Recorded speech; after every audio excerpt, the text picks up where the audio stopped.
Welcome to the Market Engage Thrive podcast, where we help you navigate the online marketing and entrepreneurial jungle. If you love marketing, automation, and all things productivity, you're going to like it here. And now, here is your host, Sam Piccarello.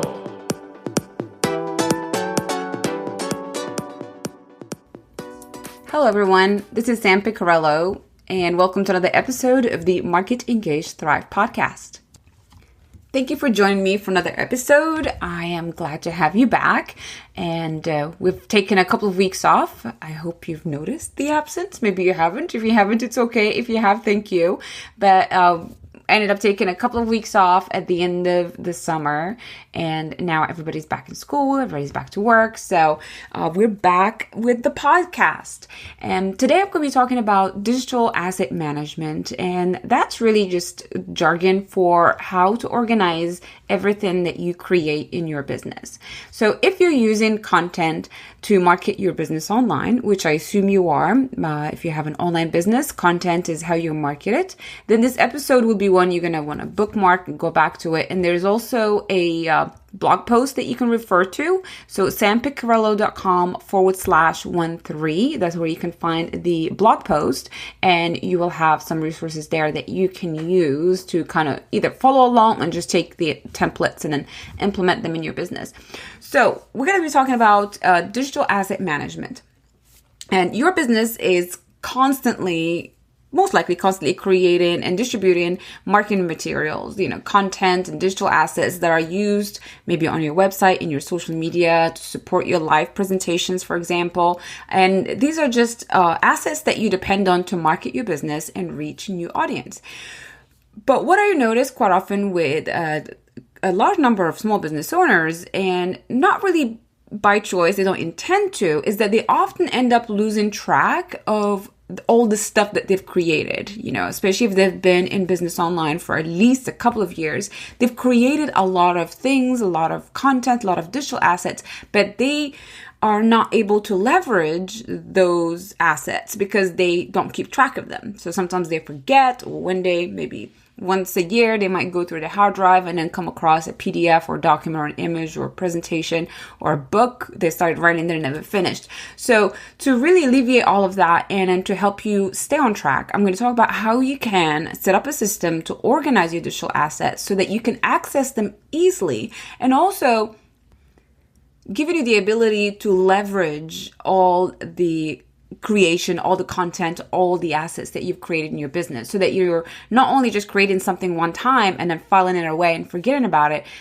We're going to share a system so you can have it easily accessible, so you can repurpose it and reuse it over and over and over again, and really just get more bang for your buck. Or if you spend 5 hours creating the thing, or if you paid a few $100s to a graphic designer to create this asset, then we're going to come up with a system so that you have everything where you need to have it, and then you can access it much more easily, so you can reuse it and repurpose it, rather than just being stuck in that cycle of creating new stuff all the time.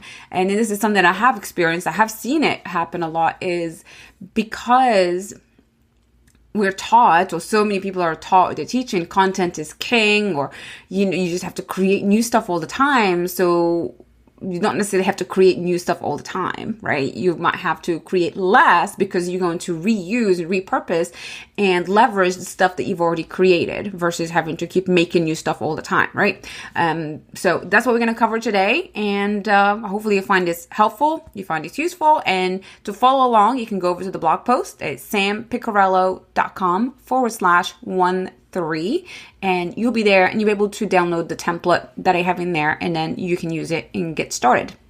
So first, I want to start with defining digital assets. What are digital assets? So digital assets are basically any digital file that has value to your business, that is in a digital format, of course, and that is valuable to your business, that you use to market your business. Either it's a marketing piece, educational piece, or it's a branding piece. And I'm going to run through some examples what digital assets, what they are. And so, for example, we have graphics, images, blog posts. They're also digital assets. Ebooks, videos, infographics, presentation slides, email templates, and screenshots. and a few other things as well. But just to give you an idea, that's what they are. Anything you write, anything you create, anything that you use anywhere on your site, including the content on your website, as in like the pages and the descriptions of the pages and the images and the logos.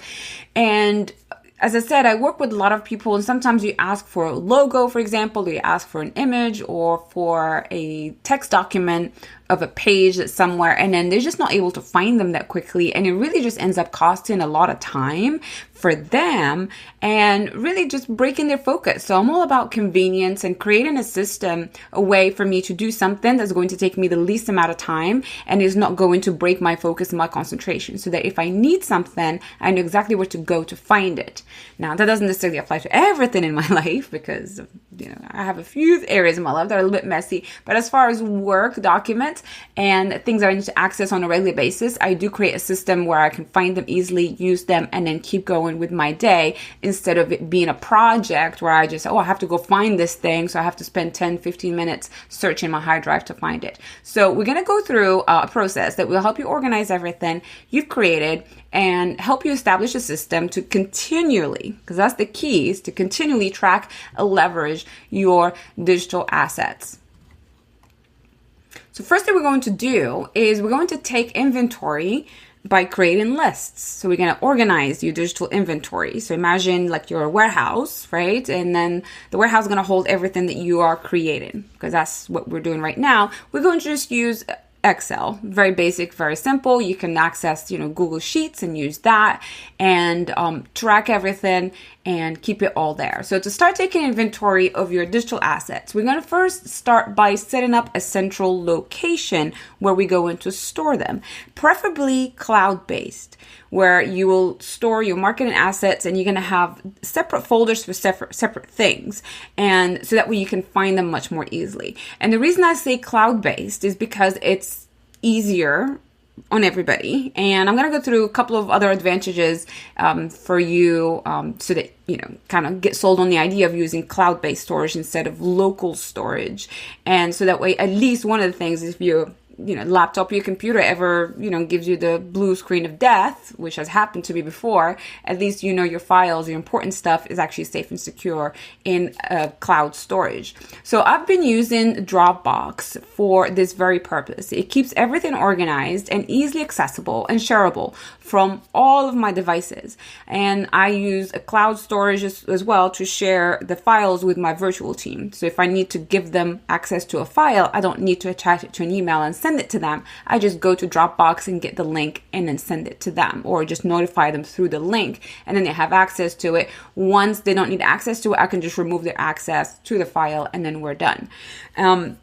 It also gives me one very important piece that is essential to organizing the digital assets, and there is a link to a file. Again, one thing that I really detest is searching for files in my computer, especially if you've been doing this for a while. You're going to have a lot of files that might have similar names, or sometimes you don't take the time to give the file the right name, and things just get jumbled up and it's all over the place. So that's why I enjoy using Dropbox, because everything gets a link, and then that link, we're going to use it in the sheet we're going to create to track everything and to know where everything is at all times.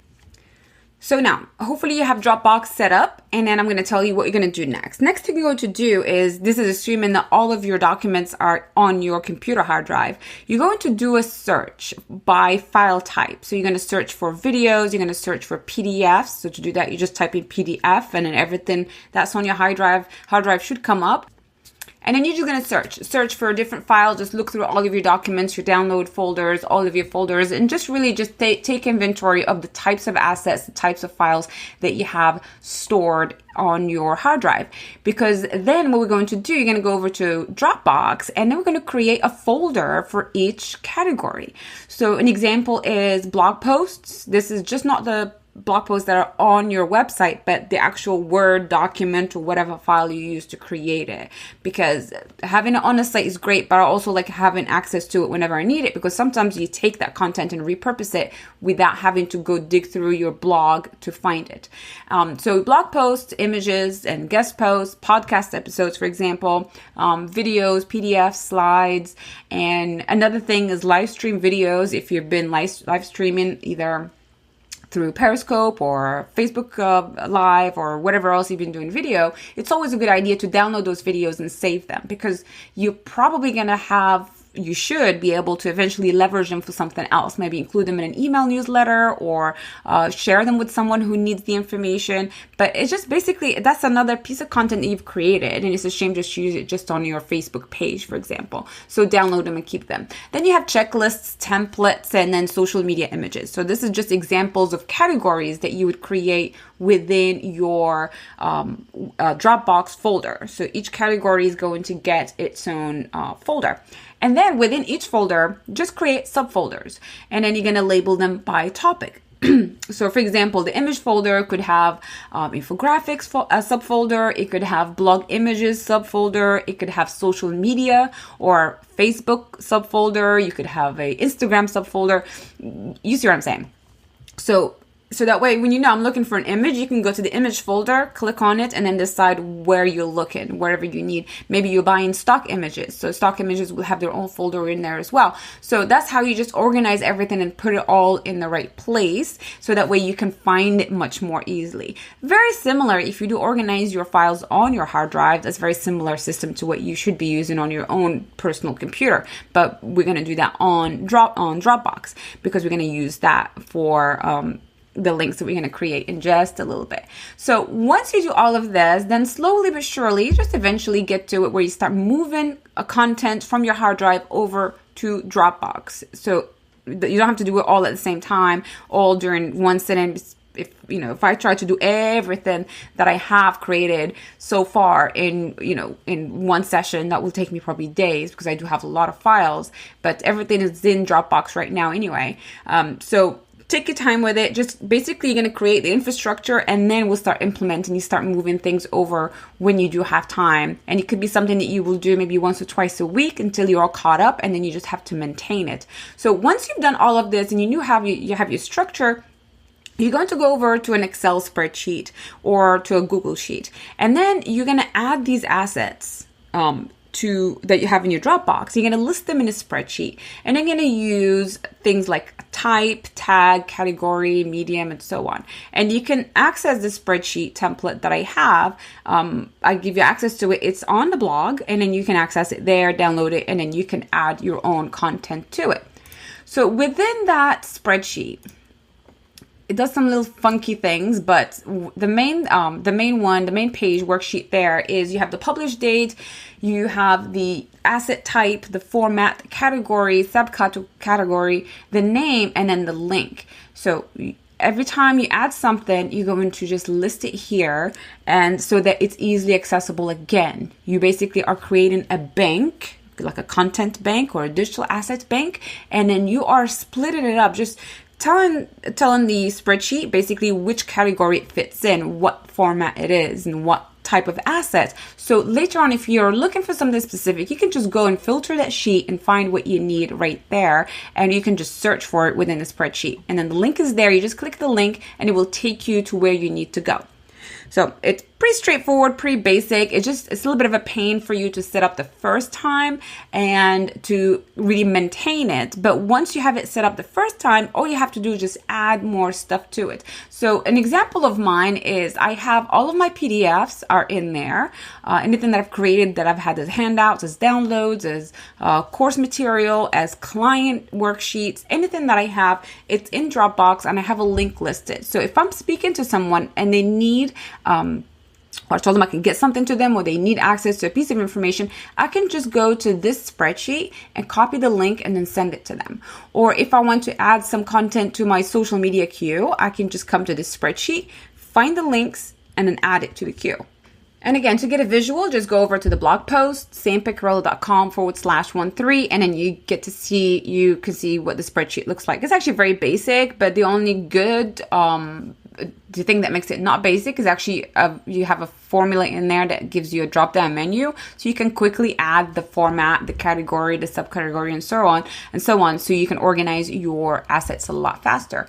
Another thing that is also super duper important to do when you are organizing your assets is your blog posts. And I know we're all relying on, where they're published, that's great, but then What happens if your website is ever wiped? Maybe it's hacked, maybe you don't have access to it. It's always a good idea to just, I know you have the Word document, but also have access to the links where these articles are. Because quite often when you're writing content, maybe you want to link to another blog post. Let's say we're writing something about list building, but then maybe there's an article that we wrote that was about Infusionsoft, for example. So maybe we can interlink these blog posts, but if you've been writing content for a while, you're probably not going to have an inventory in your head of what you've written so far. That's why it's good to have a digital assets bank, and you have a blog post section, and you have all of the blog posts listed in there. With the date, the title, the type, the keyword, the category, a summary if you feel like putting one in there, and also a link. So you can grab links to things very fast, and you have an at a glance. And you have a place where you can just one click and you can go and find everything that you could possibly need to develop that piece of content. So that's what I really recommend that you do. It's just a way to, and it's honestly was triggered by conversations that I have with people and clients that I work with. And sometimes the need comes up for something that they already know that they have, and then they just can't find it. It just takes forever to find things. Or sometimes they forget they've created something, and then, they recreate it again, and like, oh, I'm pretty sure I made it before, but I can't find it. They recreate it. So it's really just a waste of time at the end of the day. So it doesn't hurt to, as with any organization system, it's a little bit of an inconvenience the first time you set it up, but once you do, it makes life so much easier. And then to maintain it, really, you just check in on it maybe once a month. Ideally, you'd have a workflow. Let's say, for example, you create an image for social media or an image for your next marketing campaign, and then everything will be already saved in the folders, and it will take you just one more step, which will be to copy the link to that asset and then put it on the spreadsheet. So that way everything is there all the time, and then you don't have to kind of second guess if you saved it in the right place or maybe it was deleted and so on. So the maintenance is important. Like for any system really to work, you have to maintain it. And because we can build the best systems in the world, but if we don't take time to maintain them, then the systems don't work, right? Because they're not doing anything, because it still takes us, the human, to click the button to make that system work. And so that's, maybe you can even create something through if this then that, like there's a hookup, IFTTT, where there's a hookup where between Dropbox and an Excel spreadsheet. So you can get pretty fancy with it, but basically that's how that works. You just create the spreadsheet and then make sure that you update it all the time. And one of the important things to remember also is with social media, especially with social media, and many of us, you create images, you post things on a regular basis, and then you go into your queue, and if you're not using something like Meet Edgar, for example, then you're going to upload something the first time is going to be used, but then you have to remember to re-upload it again, to add it to the queue again, and then you have to go find the thing, the text that you use, the image that you used for that post. That's why I like Meet Edgar. My favorite tool is it just recycles your queue. So literally, once I used an image one time, I don't need to really find it again because it stays in my Meet Edgar queue. But it's always good practice to save it and keep it and then know where to find it in case I decide to change tools one day. Then I have not lost all the digital assets that I've created.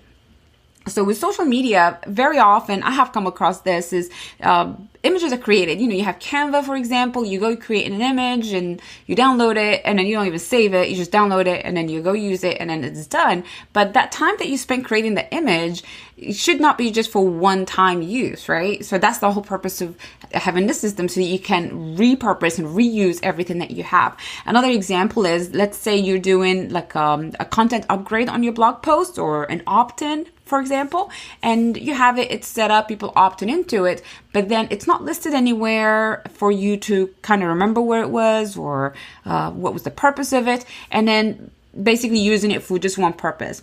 So in a perfect world, ideally, everything that you create should have at least 3 purposes, 3 uses, 3 washes, if you're talking laundry, 3 ways you can use something so that you're basically leveraging the thing. An example is all the worksheets and opt-ins and stuff I create, they all go in the membership website.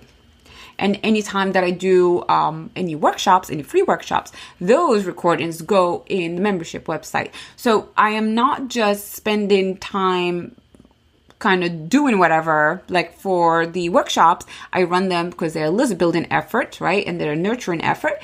But at the same time, always think, how else can I leverage this? How else can I use this?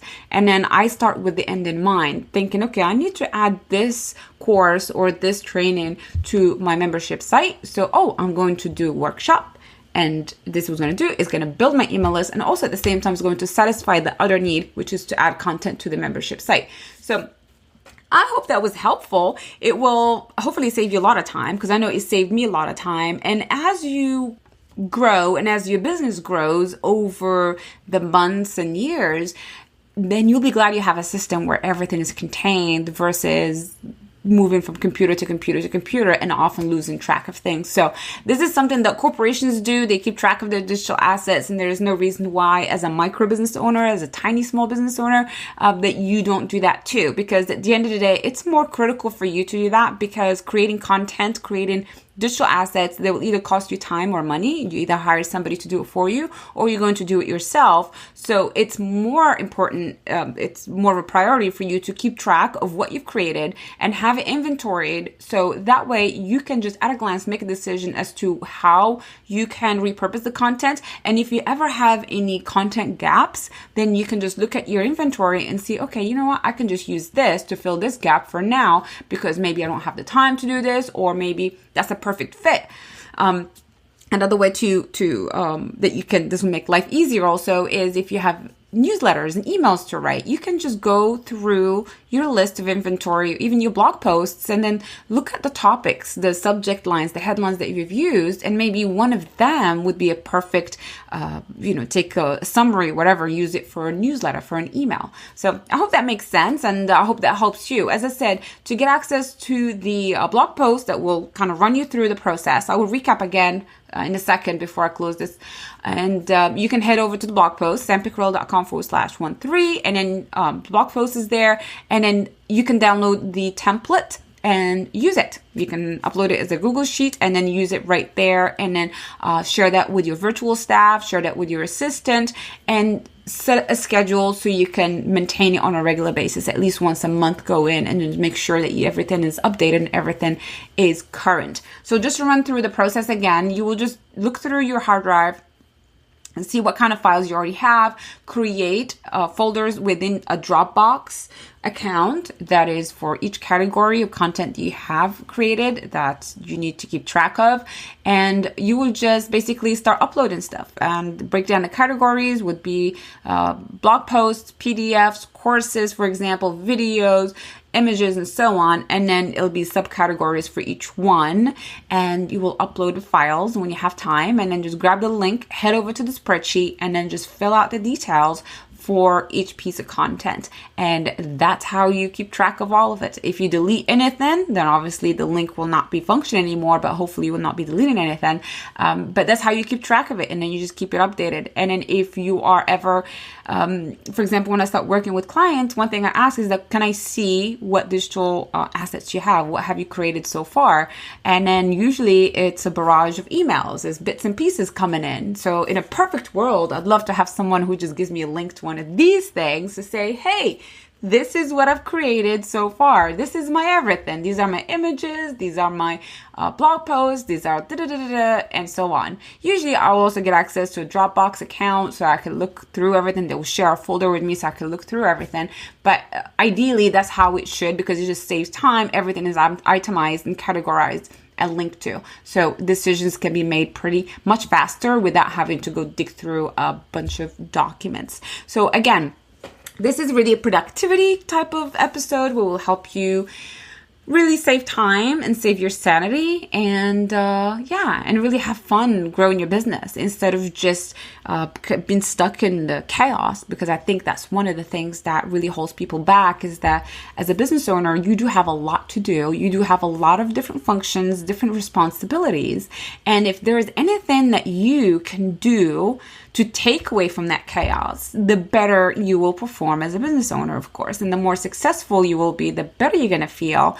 And the more organized, more motivated you're going to feel as well. So if it takes you a few hours to set up a system, and then but that system is going to save you days in the span of a year, maybe it will save you days and maybe save you years of your life looking for stuff, then why not take the time to establish that system? And it doesn't have to start big either. You don't have to start off huge. You can start off with, I'm going to organize my images. This is the first thing I'm going to do, is take my images and then organize them. And then you can start with that, because I know for a fact I buy a lot of images. I have a subscription account for stock images. So I'm always downloading a lot of images for things that I have to use. So that's the perfect place to start, is to organize the images, tag them appropriately, and then just take the link over and then just, track them there. Another thing would be just any spreadsheets or any PDFs that you've created. So you always just start small and then grow the system as you grow as well. So it doesn't have to take up a lot of your time. You just have to dedicate enough time to it initially to just initiate that project, and then you can maintain it and grow with it as you have more time, as you get used to the new system. So that's all I have for you today. I hope this was helpful. As I said, head over to the blog. I keep forgetting to say blog. I keep wanting to say podcast for some strange reason, but you can head over to the blog. It's sampercarell.com/13. You can listen there as well and read through the blog post and then download the template. Thank you for joining me for this episode. I hope this was helpful to you. And if you have any questions, please feel free to send me a message. Send me an email. Go over to my website. There's a contact sheet there, and send me your message or questions. Would love to answer them. And until next time, thank you for joining me. Have a wonderful, wonderful day. Take care. Bye.